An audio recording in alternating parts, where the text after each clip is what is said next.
Afternoon. Good afternoon. Hi Toby, UK. Wow. That's good news. Right, so we've got rid of half the questions, so now we can get on with it. Right, I'll kick us off then. Well, that's good news, isn't it? Also, I don't know if you've heard, Toby, the news this morning with the French travel. That's some clarity from France to help you know that this game is definitely going ahead. Yeah, we were given sort of an indication that it would. So, you know, as boring as it is, the controllables for us are we can prepare ourselves and that's all we can do. And we've done that. So, yeah, we weren't expecting any different, to be honest. How difficult has it been to prepare a side with everything changing day by day and not knowing what the weekend's going to look like? Well, it's not straightforward. It's not the easiest. Some people asked me this last week. I would say that the last 6 weeks, with all that's gone on off the field, out of our control, was probably the most challenging of my 20-year career. So yeah, it's been certainly challenging. Normally I look for the opportunity in it, but ultimately it's just you've got to be flexible, robust, all of those things, and you can understand that you can only put out what you can put out. So yeah, it's certainly been a challenge, but you've just got to roll your sleeves up and make the best of it. Racing 92, your opponents then, they're making a big play, they've said publicly, for this Champions Cup. How good is that for you, that the game's going to be very competitive, but also it's going to be a huge and tough game for you as well?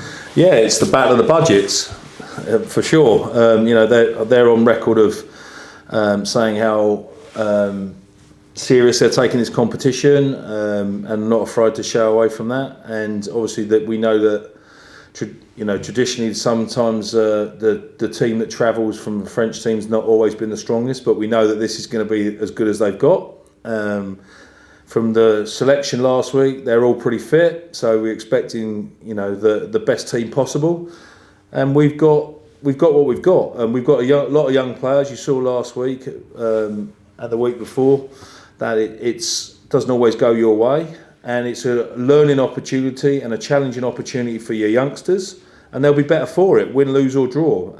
We're confident in what we're doing, and we need to improve. There's parts of our game improving, parts of our game need to improve, and they'll be tested against the very best of, around I'm told, a late 20s million euro budget, and that's going to be very, very challenging, but we're going to embrace it. We're looking forward to it. What have you worked on then with that in mind? You've had a great start to the United Rugby Championship season. How do you transfer that from the league to Europe? I think that you've got to make sure that your fundamentals of the game are absolutely right. So you've got to have strong building blocks. We're very much work in progress. I've said before, we're only scratching the surface. We've got young players that are coming through. We've not got a lot of our senior players available. So that provides opportunity for them. We are in a situation where we need to make sure your set piece functions and the boring stuff is where it should be, and that's what wasn't in place last week. It was okay against the Scarlets, but defensively, if you miss 24 first up tackles against Glasgow, you're going to pay a price. If you miss 24 first up tackles against Racing, you're going to pay a bigger price. So from that point of view, get our fundamentals right and build our way into the game. If we can do that, then we've got the good platform to move on for, because we've seen some opportunities that we're looking forward to. I have to ask you, how disappointing is it that your round 2 fixture was 28-0 to the other team? Round 3 was given as a draw. In your opinion, how disappointing is that? Yeah, that's very disappointing. Yeah, for sure. And appears inconsistent. So we'll ask the questions as you would expect. When things are out of your control and you're trying to do the right thing, to get treated differently is disappointing, let's put it like that, and frustrating. So look, we'll ask the questions like we always do, but that's in the background. We need to worry about what's happening on Saturday. Well, good luck on Saturday. Thank you. Thank you very much. Thank you. Toby, it's Marcus. Hey, Mark. Yeah. If you look at the effort last week up in Scotland, what specific areas, I know you're talking about the building blocks. I mean, what went wrong with your defence, for instance? So we lost a lot of collisions, and that's basically around getting enough time in the tackle. So that's the first and foremost. So a lot of defensive systems put, the tackler plus the assist tackler. So we need to create more presence in that area, and we've missed too many first up tackles. So you can't get presence if you miss first up tackles, and especially the nature of those tackles where they occurred, they're straight through the middle of the pitch and straight through you to 3-on-1 situations with the fullback. So we need to make sure that we are more robust defensively in those particular areas. Now, and what about the attack, Toby? People have sort of pointed out that the Ospreys haven't scored that many tries this season. Is that a concern? No, they haven't. I'd be concerned if we weren't creating them. So we had this conversation last week where against the Scarlets we're held up over the line 3 times. Now, I can't deny the fact that we only entered the opposition 22 3 times on Saturday as non-factual. Of course we want to do that, but going back to the fundamentals, if every time they get the ball, that you're put under pressure and you can't get out of your half effectively, you're not gonna progress into the attacking zone, as it were. So the fundamentals massively lead onto the opportunity to attack, and if we get them better, we'll have more of the ball for longer. And it was weird, wasn't it? Because your defence has been good this season, and yet those one-up tackles were too many of them, perhaps. Yeah, I think if COVID and the training programs that we've had to put in, we've been probably a bit more limited on time, if I'm honest. So this is the hidden cost of COVID, if you like, is that you can't do close contact work, you can't do, because you're so paranoid, especially with a massive injury count, of losing that one extra player. So take for hooker, for example, Sam Perry injured, Evan we know about, we've got 2 hookers, and that's all we've got. So you've got to be really careful about how much risk is worth it, but also in relation to, there's a hidden cost to how you prepare, is what I'm actually saying. And obviously if you had COVID on top of that, when we've had, we were having 3 cases one day, 3 cases the next day, we've got to get a team out. So we've got to get, so that there's a little bit of hidden cost to COVID and injury that people don't often see. They just see the Saturday. So getting through that COVID, which is why I started with the message in the first place, allows us to train more effectively as well. So you limit those risks. As you said, we were very, very good defensively against Munster, very, very good defensively against Ulster, we can defend, but you need to, practice what you need to practice, and if you don't use it, if you don't practice it, you'll lose it. So like any skill, so we're through that now, and hopefully that all those things put together, an awareness of it, a commitment element from the boys, everyone doing their individuals, everyone doing the right sort of training. Hopefully, we can improve quickly. With Reece, has he been ill or injured? With who? Reece Webb. Has he been ill or injured? No, he got injured. He got injured in the Scarlets game. He got a rib injury in that, so it was a week too soon for him. And he'd been playing well as well, Toby, yeah? Yeah, massively so. And as a good, as leads by example, and when you're devoid of, your Lydia's, Tippericks, George Norths, Cuthbert, etc., Alan Wynne, you need people that are going to be leaders and lead by example, and having him in that position, is another person that we can count on in that respect. And with Gareth Anscombe, how do you feel he's progressing on the sort of, we could still call it the comeback trail, I guess? Well, four or was it? I think it's like 4 and a bit. Well, in game time, I think he's around about 4 games worth of minutes in 2 years. So yeah, I'd be pretty comfortable calling it the comeback trail for sure. So I think that the more time he spends in the saddle, the better he gets. So I saw elements of his attack last week that were progressing. He's got an eye for challenging the line, so we're excited about that. He's a very, very good goal kicker, as you've seen. But as you polish up these things, you're going to get exposed to more and more situations, and the more he's exposed to them, the better he'll get. and as a former hooker yourself, Toby, how do you see Dewi Lake progressing? I know we've already seen snatches of him, but he looked quite impressive around the field. Yeah, he's physical. He's physical, and you know, that's the exciting thing about him. He's brave and physical and abrasive, and you know, that's a prerequisite to be a top hooker for sure. So that's great. As you say, he's learning his trade in around the set piece, and that's always the thing that takes the longest. And it's it's probably the hardest skill in the game, you know, throwing in for, you know, into such a competitive environment, which is more of a closed skill. So yeah, that'll always be the last piece of the jigsaw. And you know, the more competitors we have on the pitch, the greater our chances, and he certainly is that. And with the throw-in, is it just practice, Toby?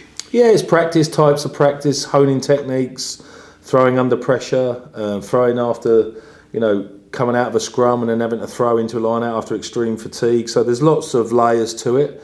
We've just got to, and we have a specialist throwing coach come in, Simon Hardy, who's worked with England and Scotland and Australia, and you know, a good friend of ours, of mine, who comes and facilitates all the hookers as a consultant, and that's really important for us because we need to upskill all of our players, and especially in the closed skill. And if we haven't got the time or the expertise, it's important that we facilitate our program in order for us to do that. And Dowie will be the beneficiary of that for sure. And Jack Morgan is up next. What progression have you seen in the 5 months that he's been at the club? He's got leadership in him, which is fantastic. That was a little bit more of an unknown. Which is good. He's done everything that the biggest compliment I can give him. He's done exactly what we thought he could do since he's been here. So, you know, his pressure on the ball defensively, his work rate. He's won. You know, we have internal awards around effort, and he's been the recipient of that a number of times. So physically, he can live in that arena, which is fantastic.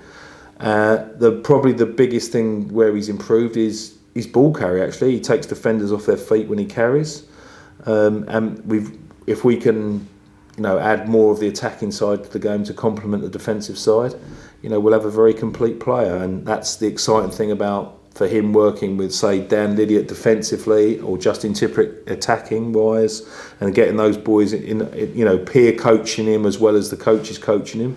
He's got a bright future for sure. So the other regions have either announced some decent new signings or been heavily linked with some. I was just wondering where the Ospreys are at in terms of external recruits, and whether there's anything for Ospreys fans to look forward to over the coming weeks and months. Well, obviously, I'd be lovely sitting here and go, look, we've got X, Y, and Z, but I can't. We have been very surgical in our recruitment, as you know. So Michael Collins is an example. You know, he's a very particular type of player that we're looking for, and that continues. We've identified probably 2 or 3 that we're interested in, but we need to make sure, you know, as with the financial landscape that everyone's talking about, we have to be very deliberate on what we're doing. The short answer is that I can't tell you anything, which is disappointing, and similarly, you can't spend what you haven't got. So from that point of view, you know, we're confident that we're going to make some signings. The nature and who that is going on as we speak. We have one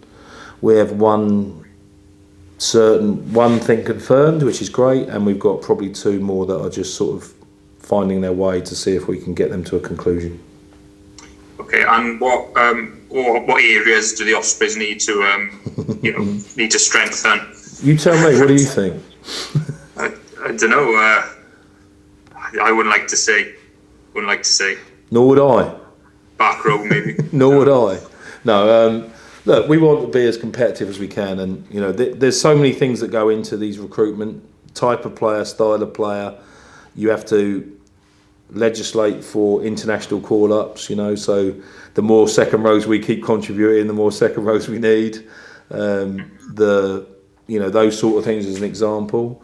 So look, we need to be very mindful of trying to future-proof our squad and also improve it. So as you can imagine, that thing's quite difficult to do, and it's also governed by when people are off contract. I've inherited, I'm sort of 18 months into, effectively contracts that we've inherited, and it takes 2 to 3 seasons for those things to unwind to get closer to the squad and team that we require. And you can't spend, as I said, you know what you've got, or you eventually find out what you've got, and then from that you can cut your cloth accordingly. Yeah, are you encouraged as well by some of the younger players coming through? Because sometimes a new signing can almost, when a young player breaks through, it can almost be like a new signing. Are you expecting more players like, I don't know, a Jack Morgan style player to sort of, come through over the next year to 18 months?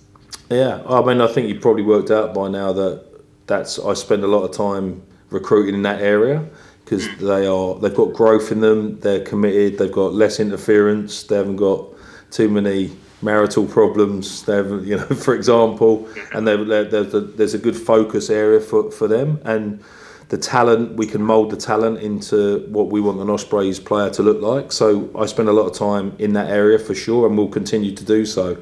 It also means that you grow your own, which is really, really important, So that is a massive area. Probably 75% of our recruitment goes into that area, because they should grow into becoming the next stars and the next future Ospreys, the next future international. So that's definitely a strategy that we will embrace, and hence the reason we play young players, because they only grow if you know. So from that point of view, we certainly would do that. But also we need to try and keep the ability. We need to develop the ability to win now. So that's about the top of the pyramid. Enough quality. So Tom Francis was really important around that. Michael Collins was really important around that. So we've got to fuel the top and the bottom, and then the middle takes care of itself. And that's the strategy. I'm not, that's no secret. I'm sure other people do exactly the same thing. So we've got to identify people, as I said earlier, that will fit into one of those two things, and that's where we'll try and be creative and deliberate in what we do. Brilliant. Thanks, Toby, and good luck in the weekend. Thank you. Cheers. Toby, can I just ask you, you're talking about sort of recruitment. What about the possibility of exploring the overseas market? Might you do that? Yeah, I think that, again, part of the mitigation around international call-up is, for example, the South Africans are a great example. So now South African teams are in our league, right? So if we play South African teams in Six Nations where we contribute players and they don't, you're at a distinct disadvantage, because they've got all their players available and you haven't. Now that's part of the competition, right? So it makes sense to have players that are available to you, a balance between players that are available to you all of the time. Now the season schedule allows itself to be better than it's ever been in relation to international overlap, but there's still fallow weeks, camps, recovery within that. So yeah, without doubt, if we can find the right person, Michael Collins was a great example. Michael Collins was effectively a foreign player. He just was great, the fact that he was Welsh qualified. So he's a great example of us doing that. Again, people coming over, the COVID thing plays a part, for sure. The family situation of people plays a part, the financial thing plays a part, and we're up against, everyone wants good talent, right? So that's why it's such almost a cutthroat business, and we don't want to drive the market forces up. We know what we'll pay for players, and if we miss out on a player for money, because we have to try and keep growing this squad, so you can get one superstar, one injury, and then he doesn't play. So there's a balancing act to volume as well as quality,